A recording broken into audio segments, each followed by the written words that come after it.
Jamal was a man in the military, married to an educated woman named Najla Naim Al-Aboud. Their relationship was built on love and mutual respect. They were blessed with 2 daughters, the elder Sarah and the younger Tabarak. Fate, however, had a harsh surprise for Jamal. He was injured in an explosion during a military mission, leaving him permanently disabled and confined to a wheelchair. After the regime fell, Jamal was forced to retire early to protect himself and his family, especially since he had ties to the previous government. Given the unstable political climate, Jamal decided to leave the country with his family in search of safety. They chose Turkey as their new home and settled in the city of Eskişehir in a neighborhood called İsmet İnönü Street. Financially, they were stable. Jamal had a modest capital that allowed him to buy a simple apartment and provide a decent life for his family. Over time, his daughters began to integrate into Turkish society, quickly learning the local language and customs. In 2020, Sara, the eldest daughter, enrolled in a private university in Istanbul. She struggled to adapt to the system there, so she requested a transfer to a university in Eskişehir, which was granted without difficulty. By 2021, Sara was 20 years old, a beautiful, ambitious, polite, and sociable young woman. One day at university, she met a young man named Mazen, a 25-year-old of Malaysian origin who spoke Arabic, Turkish, and English fluently. Sara first encountered Mazen through a group of friends and classmates. Her father, Jamal, raised his daughters with openness and trust, giving them freedom within boundaries. He saw no harm in his daughter having respectful friendships at university. As time passed, Mazen grew close to Sara, drawn to her beauty and kindness. Sara, however, felt only friendship toward him. Mazen misread her behavior, believing her friendliness indicated mutual romantic interest. One day, Mazen decided to confess his feelings to Sara. He approached her and said, "Sara, I like you. I've loved you for a while." Sara was taken aback and a little embarrassed, but she didn't want to hurt him. She smiled shyly and tried to change the subject without giving a direct answer. Mazen, however, interpreted her silence as consent, believing his feelings were reciprocated.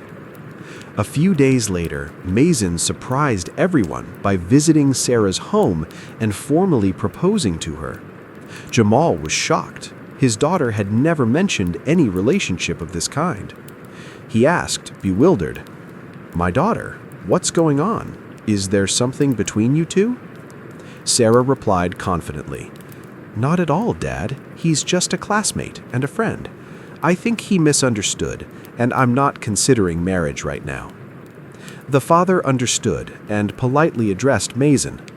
"Son, my daughter isn't thinking about marriage at the moment. I wish you the best in life." Mazen left the house feeling disappointed, but he composed himself and hid his frustration.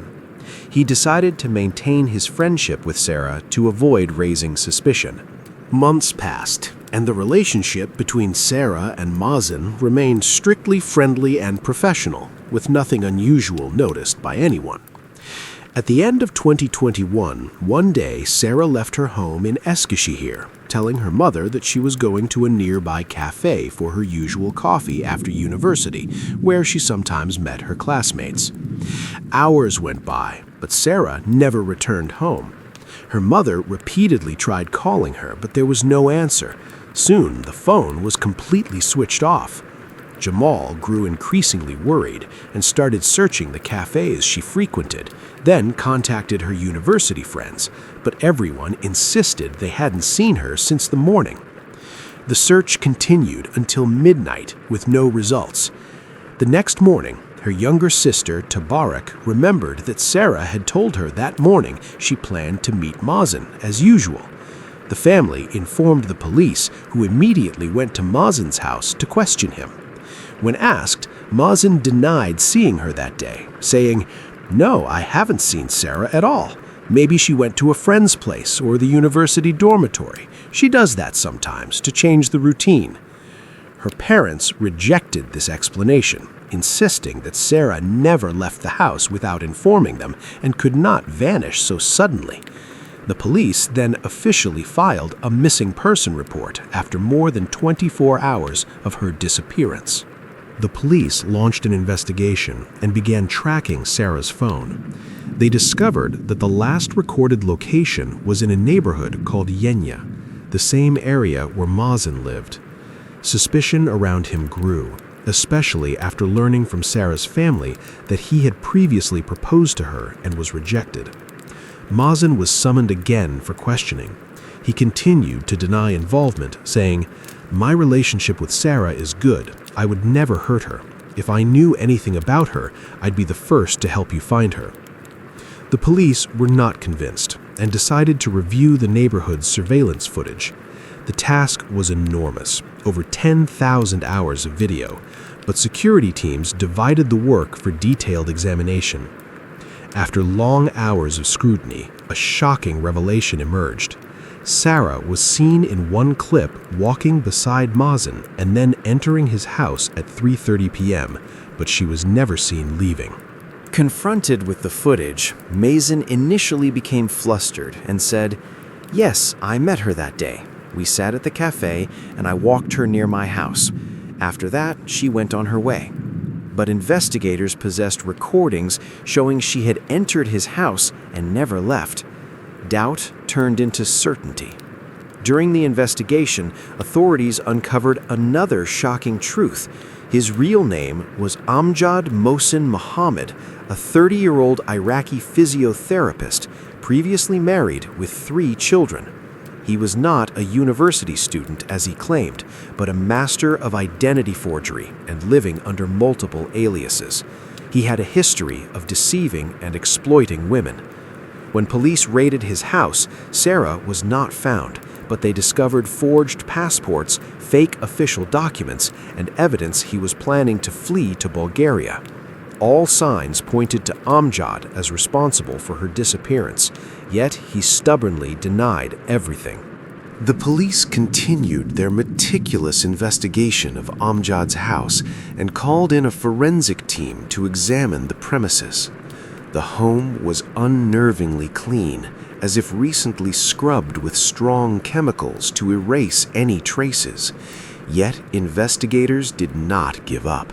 They carefully collected samples from the walls, floors, and several tools found in the house. After laboratory analysis, the shock was revealed. Traces of Sarah's blood were found on a small axe, on Amjad's socks, and on a woman's handbag discovered in his closet. Confronted with the evidence, Amjad stammered and said, "Yes, Sarah was with me that day, but she wasn't killed. We had a romantic relationship. She came to visit me and left the house safely afterward." His words convinced no one. The cameras clearly showed Sarah entering his home and never leaving. The police interviewed neighbors around Amjad's house. Some said they heard a woman screaming at midday on the day Sarah disappeared, but the sound abruptly stopped and the source remained unknown. A nearby shop camera revealed Amjad leaving his house at 6 in the evening carrying a small axe, returning an hour later with the same tool showing strange stains. The next day, cameras captured Amjad leaving his house multiple times, carrying large plastic bags. Strangely, he didn't dispose of them in nearby trash bins, but traveled to other neighborhoods to discard them. After reviewing all footage, police traced the bins he used. Shockingly, sanitation trucks had emptied those bins within hours, and the waste was incinerated at the public facility. Sarah's body vanished completely, leaving no trace. The police realized that Amjad had meticulously planned the crime. Being a doctor familiar with anatomy and forensic medicine, he knew how to handle bodies and erase traces of blood using specialized chemicals. A forensic expert commented, If we had delayed inspecting the house by a few days, all traces of Sarah would have been completely erased, and Amjad would have escaped justice forever. Indeed, the criminal had used rare acidic chemicals to destroy DNA, making the investigation extremely difficult. Yet, the remaining small traces on the axe and socks were enough to prove the crime. In 2023, after a lengthy trial and precise expert testimonies, Amjad was sentenced to life imprisonment for the deliberate murder of Sarah and concealing her body. But what no one expected was that this case was not the end. It was only the beginning of uncovering a series of horrific crimes committed by this killer. After Amjad was sentenced to life imprisonment for Sarah's murder, many believed the case was closed and justice had been served. However, the police were not entirely convinced. Too many questions remained unanswered. How was the body disposed of so flawlessly? Where did he obtain such advanced chemicals? And why did he possess so many forged documents? These doubts led Turkish authorities to reopen old missing person cases from previous years, especially those whose perpetrators were never identified. During the review, investigators came across the file of a Turkish student named Amina Ozkaya. She had been studying at a university in Poland and disappeared in 2018 during a visit to Istanbul. Her last message to her family claimed she was planning to travel illegally to the United States and would contact them later. After that day, she vanished completely. Her uncle, who filed the original report, told police, "I'm certain Amina didn't write that message. This isn't her style. She would never travel illegally like that." The case remained unresolved for years until a stunning discovery emerged. Amjad Mohsen Mohammed's name appeared in old records as the person who booked Amina's travel ticket in 2018. After cross-checking the data, police confirmed that the same man who murdered Sarah was also responsible for Amina's disappearance. Police investigated where Amjad had lived during that period and discovered he had resided in a ground-floor apartment in an old district of Istanbul. Despite more than 3 years having passed and 3 tenants living there after him, forensic teams decided to remove the wooden flooring to examine the layers beneath, where traces of old blood could still remain. The result was horrifying. Traces of blood belonging to 5 men and 1 woman were found. DNA analysis confirmed the woman's blood belonged to Amina Ozkaya, and one of the men was a close relative of hers. This discovery proved that Amjad was not an ordinary killer, but a calculated serial murderer who carried out repeated crimes with intelligence and precision. Investigators traced Amjad's past and discovered he had moved between several countries, including Iraq, Malaysia, Germany, and Turkey. He had relationships with numerous women of different nationalities, using his fluency in 5 languages to lure victims by presenting himself as educated, kind, and trustworthy. One German woman interviewed by police said, "He was mysterious and disturbingly intelligent. Sometimes I felt afraid of him despite his calm appearance." As for Amina, Amjad lured her by offering English lessons. Their connection slowly turned into trust and friendship until she became another victim. Police continued their investigation and arrested Amjad's brother and his close friend, who had helped him attempt to flee to Bulgaria after Sarah's murder. They were charged with aiding and abetting a fugitive. Amjad now faced 2 major cases: Sarah's case, for which he received a life sentence, and Amina's case, still under investigation, along with 5 additional suspected murders linked to his old apartment. The case dominated public opinion in Turkey and beyond.